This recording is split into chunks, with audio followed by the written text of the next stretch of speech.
Hey everyone, welcome to Reddit Readout. Today we are checking out True Off My Chest. Story 1. My brother dug up my dead pet and I'm disgusted. I recently had a week-long break away just to have some relaxation time after a stressful few months. My brother, 40, volunteered to keep an eye on my place as he lives close by, so I agreed.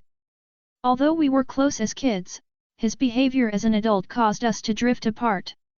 He was a total layabout for years until he accidentally knocked up his much younger now ex-girlfriend. He has a decent job now but lives in an absolute tip and spends his free time high out of his mind, even when looking after his son, 4. He's a know-it-all and will get ridiculously pissed off if corrected. Anyway, for 5 years I had a very much loved pet chicken. She unfortunately fell ill about 3 months ago and I had her put to sleep and brought her home to bury near her favorite bush in my garden. I made sure that she was buried deep enough in a box and wrapped in a cloth, and even put chilies and garlic in with her, as it apparently deters other animals from digging up the remains. I came home this morning and went into my garden and I saw her box on the grass. I went over and her grave had been dug up and just near it was her remains and a small garden shovel. I phoned my brother to ask him WTF had happened and he just straight up said that him and his son had dug her up because he wanted to show his son what her remains looked like now. I have reburied her and banned him from my house. I am absolutely disgusted by what he has done. He knew how much I loved Daisy and how heartbroken I was when I had to make the difficult decision to put her to sleep. It disgusts me that he just left her remains out on the lawn for me to find. Story 2. NSFW intense dreams. Occasionally, I'd have intense sex dreams about a friend or someone I know. It is very random, and the feelings after I woke up are so strong I often daydream about it and get horny. I'd even relieve myself while replaying the dream. But the weird thing is, these people that I fantasize about are not necessarily ones that I have any feelings for at all in person. And some of them I haven't even seen in years. These dreams happen every now and then and my mind would get so stuck on it I feel bad because I am happily taken. TLDR, I have sex dreams that are so strong I let the horny demon takes over me, daydreaming about it and masturbating while replaying the dream. And I am happily taken, so I feel guilty. Story 3. My ex cheated, now he wants me back. My ex and I have been separated for almost 3 months now, and I feel so free and happy. He, on the other hand, not so much. We were together for almost a year when I found out he was cheating on me. I found out a month before our first anniversary. I immediately blocked him and unfollowed him on everything. Prior to this we had gotten into an argument. I was only expressing my feelings and frustrations with him because I felt like he was ignoring me and putting me aside, prioritizing games and such over me. When he got home from work, he wouldn't even talk to me. He wouldn't text me throughout the day or even check up on me. Compared to the first few months of our relationship, he was always so caring and loving, but near the end, I could feel that he was losing feelings. It was gut-wrenching, and I endured so much neglect from him because I believed he would change, but I was just being stupid, LMAO. One night after he got home from work, I decided to talk to him. I told him everything I felt, my frustrations, my thoughts, just everything that I've been feeling for an entire month, and all he said was, "Look, I'm really sorry, but I'm tired. Let's just go to sleep." I tried talking to him, urging him to communicate, but not once did I yell or get angry at him. My attempts at communicating were useless though. I eventually gave up, just choosing to go to sleep instead, hoping that he would talk to me in the morning, but 3 days went by and it was just total silence. I later discovered that he blocked me on his Insta, and when I confronted him about it, he didn't say anything. Not even acknowledging it. At this point I had already lost feelings for him. I felt guilty, but saying I love you felt so wrong to me already because I didn't feel anything anymore. I had long been suspicious of him cheating on me, but I didn't want to accuse him because I didn't have any evidence. I was in such a dark place, and I kept doubting myself. I felt like I was gonna go crazy. It was a friend of mine who helped me, and we found out he was cheating. He had the other girl's Insta account link on his bio, as did the girl, and they were already matching profiles and posting about each other while he was still with me. TBH, I felt happy when I found out. I was at uni when I found out, and I just laughed. Of course I was distraught, my hands were shaking and I was already feeling weak, but I was happy. I felt free knowing that I wasn't going crazy. I immediately blocked him on everything, unfollowed him and unfriended him after I found out.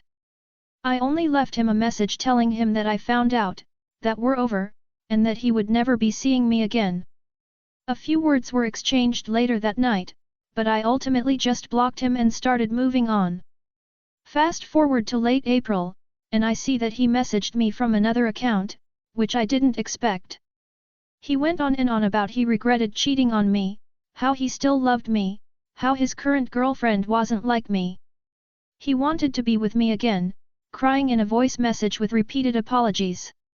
Of course I blocked him. A few weeks later, I found out he and the girl he cheated on me with broke up.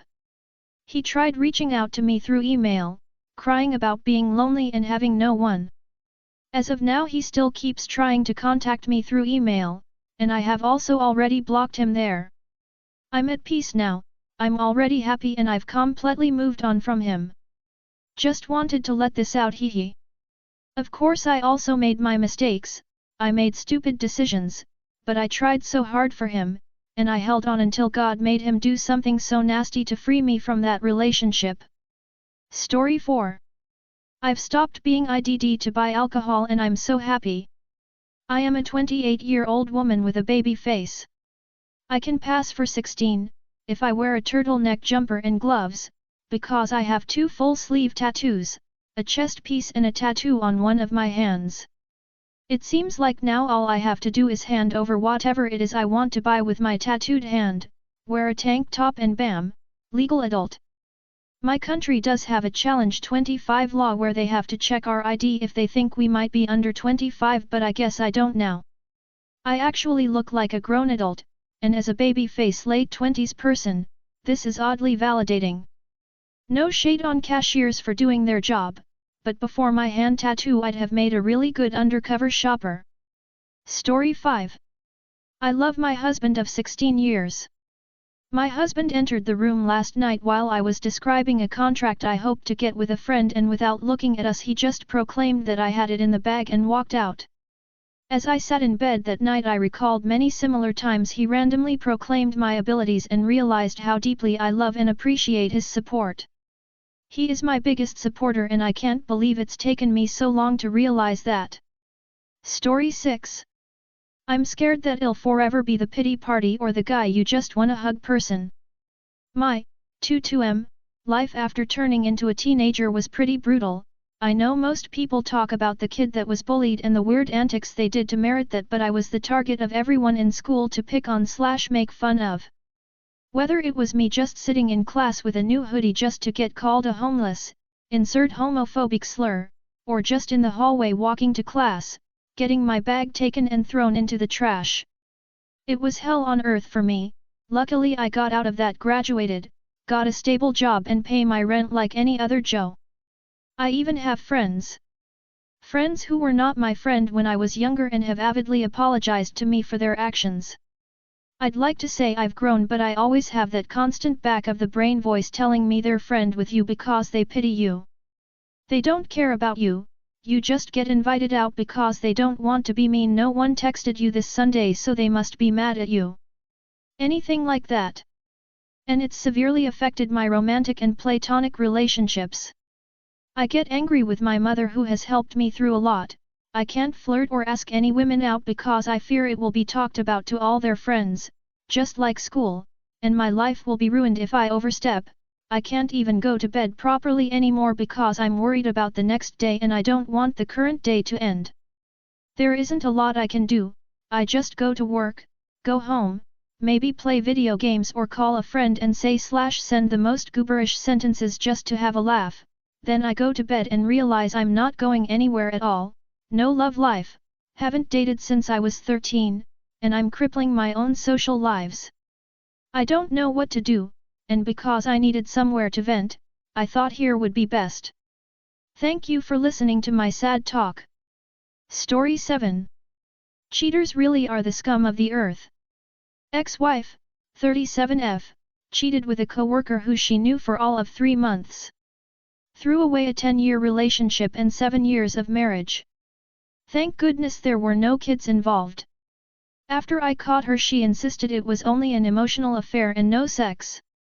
I didn't believe her and threw her out. So of course she blames me for running to the guy and moving in with him. Our divorce was finalized a year ago. Guess who shows up at my house yesterday night telling me she's still in love with me and she'll do anything I want to make it up to me.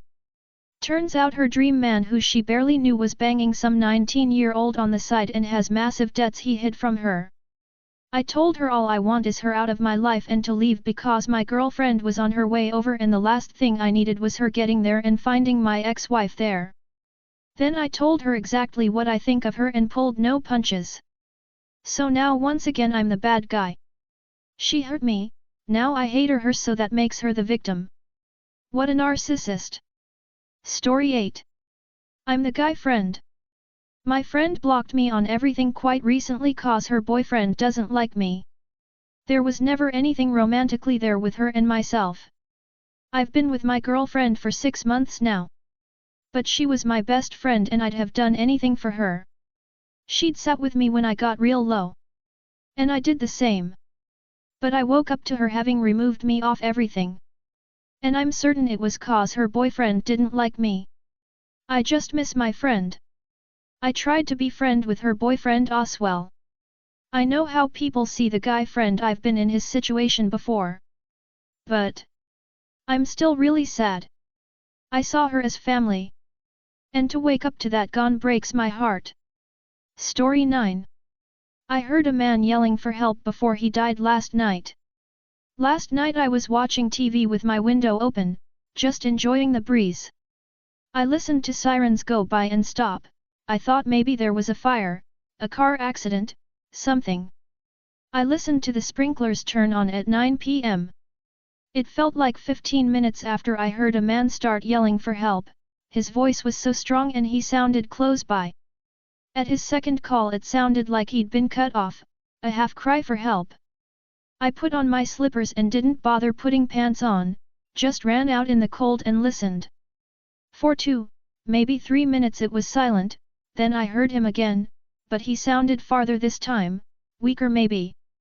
I ran as fast as I could down the street, listening, watching, waiting for any sound or a light, some kind of signal to say where he was. I heard him call a few more times but stood frozen. I couldn't tell what direction it was coming from. I wanted to yell back, "Where are you?" but was too afraid I'd miss his next call if I did so. I stood out there waiting for a few minutes trying to think of what to do. Do I call the cops? It was a windy day. What if the wind was carrying sound from farther away? What would I tell them? Someone was crying for help but I couldn't tell where they are and I couldn't hear them anymore. I kept thinking about how his last cry sounded so far away, and like he'd choked it out. I heard sirens again but just for a second this time, and saw a fire truck and ambulance driving away further down my street, the opposite direction. I went back inside, told my mum what had happened and she said it was probably fine now. I laid awake all night hoping that he was okay. This morning I got a notification from my local news center that a man had died only 5 houses down from me. He'd been hit by a car on his bike and flown off it, then rolled down into a creek bed. It said he was pronounced dead at 9:14 p.m. at the scene. I keep trying to convince myself that there wasn't anything I could have done but I still feel guilty, that I should have called out for him and maybe he would have lived. Even if he didn't, that he wouldn't be alone. But the fire truck was already there down the loop, I'd heard them earlier. I still can't logic it out of my head that I couldn't have done anything. I heard the sprinklers again tonight, 9 p.m. I'm laying here with my window open, sobbing violently because I thought I heard him again. I didn't know him, didn't even recognize his name. But I'm still laying here crying because I heard his last cries for help, and did nothing about it. That's all for today. Please don't forget to like and subscribe.